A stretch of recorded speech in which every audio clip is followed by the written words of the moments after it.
안녕하세요. 대한변호사협회 가사법 전문 변호사, 이혼법률 베스트셀러 서적의 작가인 조성구 변호사입니다. 변호사님, 요즘에는 재혼을 하는 경우가 좀 많나요?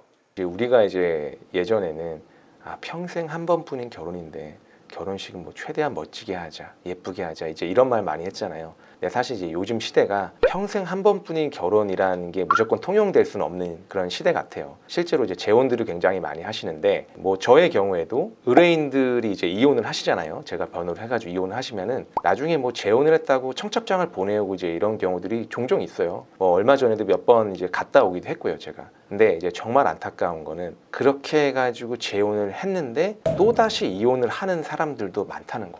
이게 통계가 있는지는 모르겠지만요, 아마 초혼보다 재혼 가정의 이혼율이 저는 더 높을 것 같다라는 생각이 좀 들기는 하거든요. 그럼 결국에는 우리가 생각해 봐야 되는 게, 재혼을 할 때 이런 사람은 꼭 걸러야 된다, 이런 생각은 하고 재혼을 할 필요가 있다라는 거죠.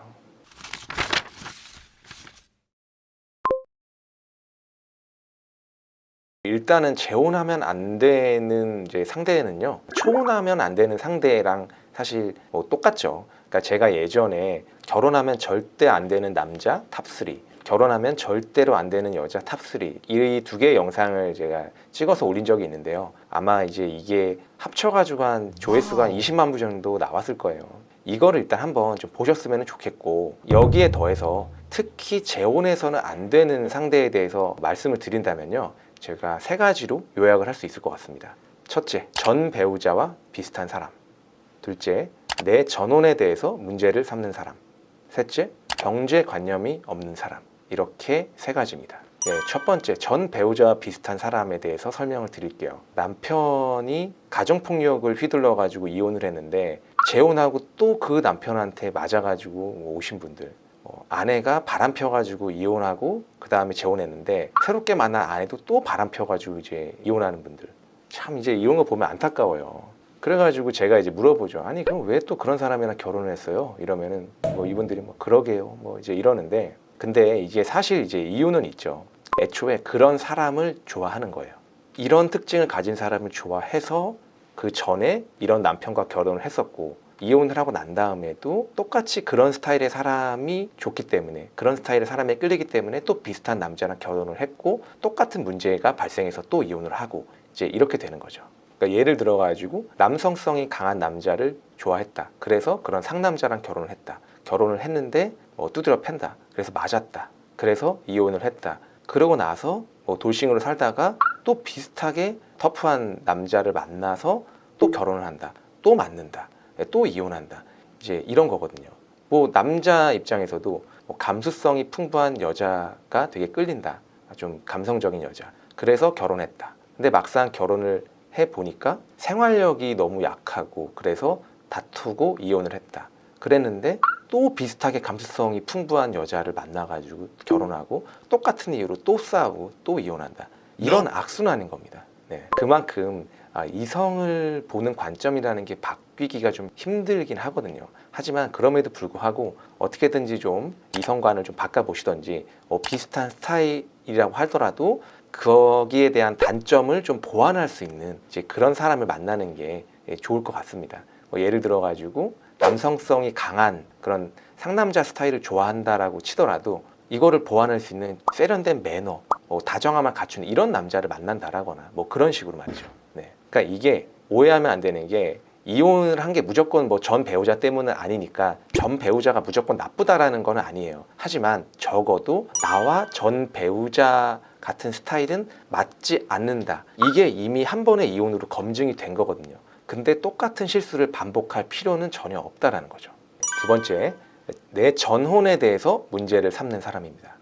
우리가 재혼을 전제로 누군가와 교제를 하다 보면요, 나의 전혼에 대해 가지고 문제를 삼거나 문제를 삼을 것 같은 사람이 눈에 띄일 수가 있어요. 이런 사람은 무조건 걸러야 됩니다.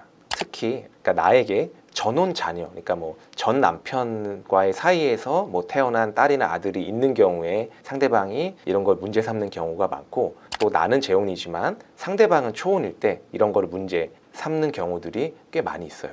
그 전혼 자녀에 대한 문제를 예로 들면요, 만약에 이제 나와 교제하는 상대방이 너 당신 그 애들한테 너무 양육비 많이 주는 것 같아. 아이들 만난다는 핑계로 전 남편 너무 많이 만나는 것 같아. 그거 좀 조심해야 될 것 같은데. 우리가 이제 결혼을 할 건데 애들은 당신이 키우지 말고 전 남편한테 보내는 게 맞지 않겠어? 이제 이런 말을 만약에 하잖아요. 재혼을 하고 나서 이 전혼 자녀에 대한 문제로 부딪힐 가능성이 상당히 높아요. 그리고 당사자뿐만이 아니라 그 가족도 사실 봐야 되거든요. 이게 결혼이라는 게 어떻게 보면은 또 집안과 집안의 만남이기도 하니까요.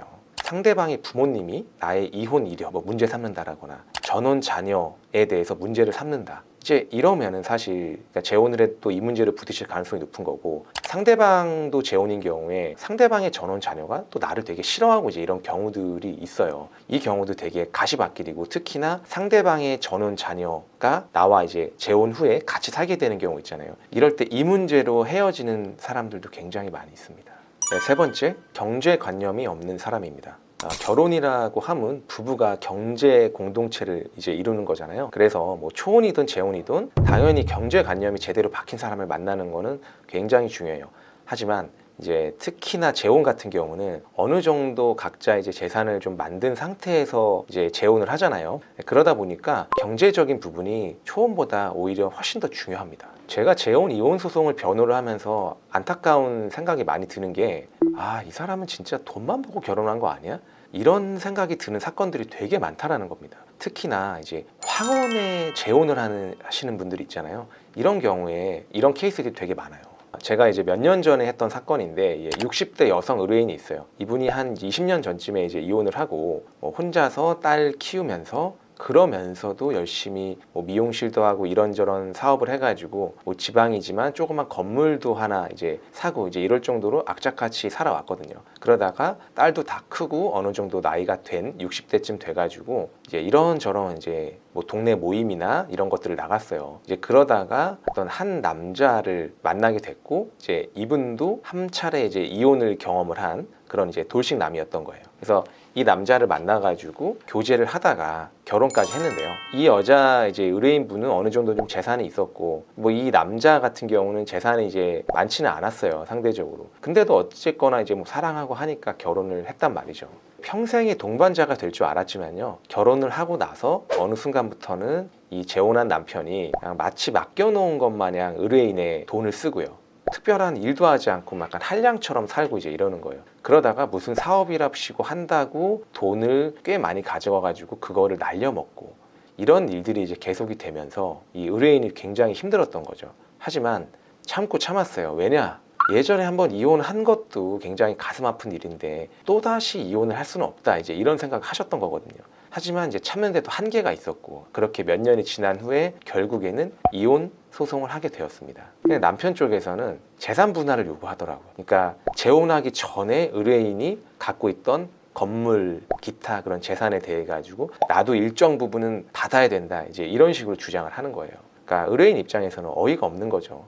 기여한 것도 없고 오히려 내 돈을 갖다 써서 날리기까지 했는데 내가 전에 모아놨던 재산을 갖다가 달라고 하는 거니까요. 다행히 이 사건은 혼인 기간, 그러니까 재혼 기간이 그렇게 길지는 않아가지고 이제 제가 변호를 할 때 이 재산은 특유 재산이다, 상대방한테 분할돼서는 안 되는 재산이다, 이렇게 주장을 해가지고 이 부분이 받아들여져가지고 방어를 했지만, 이 과정에서 의뢰인은 정말 인간에 대한 회의가 든다, 이런 말씀을 자주 하실 정도로 굉장히 힘들어 하셨습니다. 이런 일은 절대 있으면 안 되겠죠. 그래서 재혼할 상대방을 고를 때는 경제관념이 확실히 박혀 있는 사람, 이런 사람을 만나야 되고, 그렇지 못하는 사람은 다른 부분에서 아무리 좋은 점이 있다고 할지라도 걸러내는 게 좋겠습니다. 이번 영상을 통해서 절대로 재혼하면 안 되는 상대방 특징에 대해서 알게 되셨습니다. 제가 수많은 재혼 이혼 소송, 3혼 이혼 소송을 하면서 이제 발견한 공통된 특징인데요. 이런 점을 참고하셔서 재혼할 배우자를 고르시기를 바랍니다. 그리고 만에 하나 재혼을 했는데 문제가 발생했다라면요, 너무 혼자 고민하지 마시고 변호사와의 상담을 받아가지고 변호사의 조력을 받아서 이혼 소송을 진행하시는 게 좋겠습니다.